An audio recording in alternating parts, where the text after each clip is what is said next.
اعوذ باللہ من الشیطان الرجیم بسم اللہ الرحمن الرحیم السلام علیکم ورحمۃ اللہ۔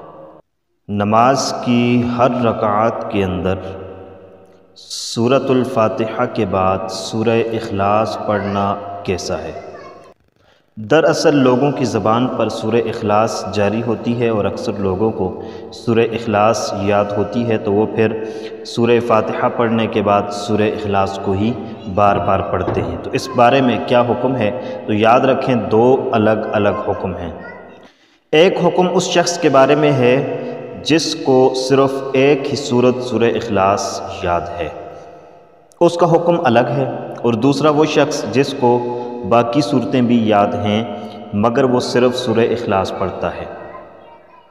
اور یہاں یہ بات بھی ذہن کے اندر رکھیں کہ سنت اور نوافل کے اندر سورہ فاتحہ کے بعد سورہ اخلاص کا پڑھنا اور ہر رکعت کے اندر پڑھنا، تکرار کرنا، یہ اس شخص کے لیے بھی جائز ہے جس کو صرف ایک ہی صورت آتی ہے، اور اس کے لیے بھی جائز ہے جس کو باقی صورتیں بھی آتی ہیں۔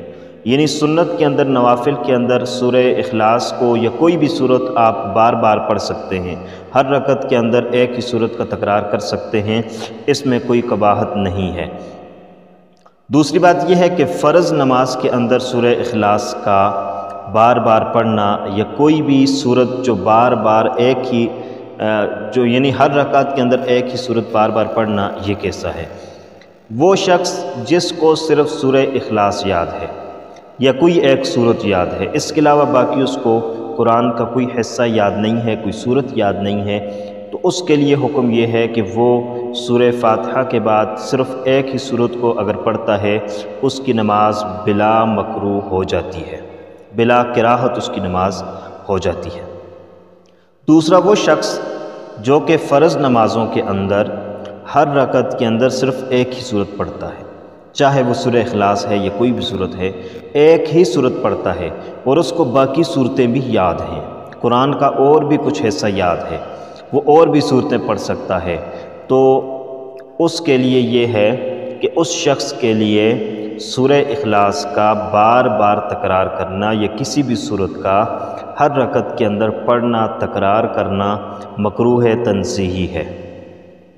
مکروہ تنزیہی کے ساتھ اس کی نماز ہو جائے گی، کراہت کے ساتھ اس کی نماز ہو جائے گی۔ یہ مکروہ تنزیہی ہے لیکن نماز اس کی بھی ہو جاتی ہے، لیکن بہتر یہی ہے کہ نماز کے اندر چاہے وہ فرض ہو، چاہے وہ سنت ہو، چاہے وہ نوافل ہوں، چاہے وہ وتر ہوں، آپ ہر رکعت کے اندر کوشش کریں کہ کوئی الگ صورت پڑھیں۔ مثال کے طور پر آپ فرض نماز پڑھ رہے ہیں تو فرض کی 2 رکعات ہیں تو ان 2 رکعات کے اندر الگ الگ صورتیں پڑھیں۔ اسی طریقے سے آپ سنت ادا کر رہے ہیں تو سنت کی 4 رکعات ہیں تو کوشش کریں کہ ان 4 رکعات کے اندر الگ الگ صورتیں پڑھیں، اس سے زیادہ اجر و ثواب بھی ہے، فائدہ بھی ہے۔ اور اگر آپ ایک ہی صورت کا بار بار تکرار کرتے ہیں تب بھی یہ جائز ہے۔ دوسرا سوال یہ ہے، نماز کے اندر کتنا حصہ قرآن کا پڑھنا چاہیے؟ ایک آیت ہو اور وہ بڑی آیت ہو، ایک بڑی آیت کریمہ ہو تو وہ بھی کافی ہو جاتی ہے، اور اگر چھوٹی آیتیں ہیں تو 3 چھوٹی آیات کا پڑھنا ضروری ہوتا ہے۔ چھوٹی 3 آیات اور بڑی 1 آیت کریمہ تلاوت کی جا سکتی ہے۔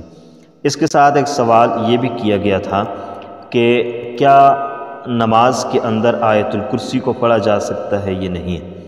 تو بالکل پڑھا جا سکتا ہے، کیونکہ آیت الکرسی جو ہے یہ قرآن کی ایک آیت کریمہ ہے اور بڑی عظمت اور فضیلت والی آیت کریمہ ہے، یہ 3 پارے کے اندر موجود ہے۔ اس آیت کو آپ نماز کے اندر پڑھ سکتے ہیں۔